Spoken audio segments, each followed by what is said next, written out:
Coastal regulation zone పరిధిలోని aqua చెరువుల తొలగింపునకు national green tribunal ఆదేశాలు జారీ చేయడంతో చెరువులను ధ్వంసం చేసేందుకు అధికారులు సన్నాహాలు చేస్తున్నారు. అంబేద్కర్ కోనసీమ జిల్లా రాజోలు పరిధిలోని కేశవదాసుపాలెం గ్రామానికి చెందిన ప్రకృతి ప్రేమికుడు ఎన్ఆర్ఐ వెంకటపతి రాజా చెన్నైలోని ఎన్జీటీలో కేసు వేశారు. దీంతో సిఆర్జెడ్ పరిధిలోని ఆక్వా చెరువులను తొలగించేందుకు ఇటీవలే ఎన్జీటీ ఆదేశాలు జారీ చేసింది. దీంతో చెరువులను ధ్వంసం చేసేందుకు అధికారులు సన్నాహాలు చేయడంతో తాము తీవ్రంగా నష్టపోతామంటూ ఆక్వా రైతులు ఆందోళన చేపట్టారు.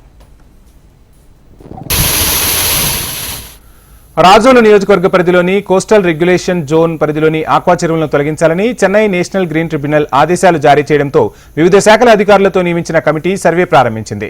సెకనేటిపల్లి, మలికీపురం, మామిడికుదురు మండలాల్లోని సముద్ర తీరానికి ఆనుకుని ఉన్న ఆక్వా చెరువులను తొలగించేందుకు అధికారులు సమాయత్తమవుతున్నారు. సముద్రం నుంచి 500 మీటర్ల పరిధిలో ఎన్ని ఎకరాల చెరువులు ఉన్నాయనే విషయంపై సర్వే చేసి లిస్టు ప్రిపేర్ చేస్తున్నారు. తీరానికి 200 మీటర్ల పరిధిలోని చెరువులను తొలుత తొలగించనున్నారు. అనంతరం 500 మీటర్ల పరిధిలోని చెరువులను గుర్తించి వాటి అనుమతులపై పరిశీలన చేయనున్నారు.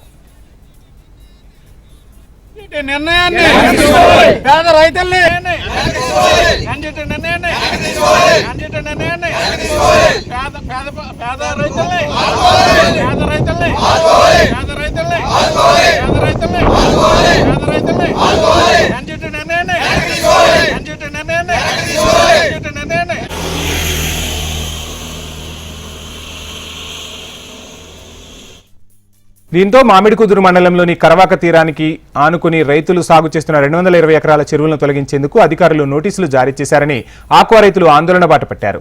తాము ఎన్నో ఏళ్లుగా ఈ ఆక్వా సాగుపైనే ఆధారపడి జీవనం సాగిస్తున్నామని, ప్రస్తుతం ఆ చెరువులను తొలగిస్తే తమ పరిస్థితి ఏంటని ఆక్వా రైతులు ఆవేదన వ్యక్తం చేస్తున్నారు. తమ చెరువులను యథావిధిగా ఉంచి తమ జీవనోపాధికి ఇబ్బందులు లేకుండా చూడాలని వారు ప్రభుత్వాన్ని, నేషనల్ గ్రీన్ ట్రిబ్యునల్ని వేడుకుంటున్నారు. మాకు గత 40 సంవత్సరాల నుంచి మా పూర్వీకుల నుంచి కూడా ఇక్కడ చెరువులు అనేది సాగు చేస్తూ చేపలు, రొయ్యలు పండించుకుంటాం అనేది జీవనం సాగిస్తున్నారు. ఇప్పుడు ప్రజెంట్ ఎన్జిటి అనేటది ఒక తీర్పు ఇచ్చింది అనేటది లేటెస్ట్ 6 రోజుల క్రితం అనేటది మా లోకల్ మండలంలో ఉన్న అధికారులందరూ కూడా మాకు నోటీస్ ద్వారా తెలియజేసినారు.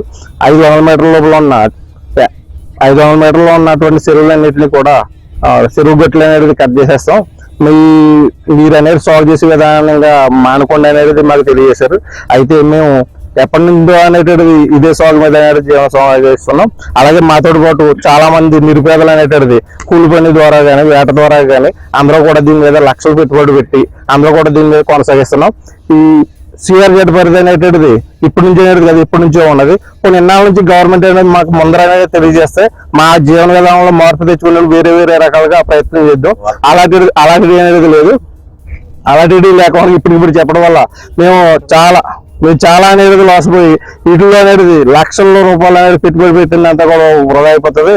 మేము అనేది జీవనం సాగించడం అనేది చాలా కష్టతరం అవుతుంది. అంబేద్కర్ కోనసీమ జిల్లా మామిడికుదురు మండలంలోని కరవాకలో ఆక్వా సాగుపై ఆధారపడి జీవిస్తున్న తమకు జీవనోపాధి కోల్పోతున్నామని ఆక్వా కూలీలు ఆందోళన వ్యక్తం చేశారు. తాము జీవనోపాధి కోల్పోతే ఆత్మహత్యలే శరణ్యమంటున్నారు. ఎన్జిటి వారు విధించిన ఈ సముద్ర తీరం నుంచి 500 మీటర్లు ఏదైతే సరిహద్దు నుంచి లోపలికి చేయడానికి వీల్లేదని షరతులు పెట్టారు, వాటి నిర్ణయాన్ని ఎన్జిటి వారు వెనక్కి తీసుకోవాలని కోరుకుంటున్నాను. ఎందుకంటే నేను గత 10 సంవత్సరాల నుంచి ఇక్కడ కూలీగా పనిచేసుకుంటున్నాను.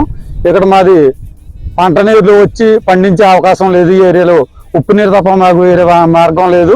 దానివల్ల అందరూ కూడా ఆక్వా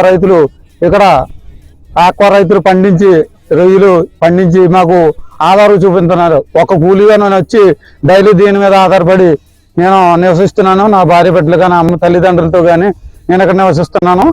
ఇది కూడా ప్రభుత్వం ఆపితే మాకు ఎటువంటి ఆధారం లేకుండా పోయి మాకు ఇంటి దగ్గర ఖాళీ ఉండే పరిస్థితులు, ఎటువంటి పనులు లేవు. మాకు ఎక్కడికి వెళ్ళి తెచ్చుకుండి ఉపాధి లేదు మాకు. ఎందుకంటే చదువుకున్నటువంటి స్థితిలో లేవు. మేము పేద రైతులం, పేద కుటుంబాల నుంచి వచ్చిన వాళ్ళం.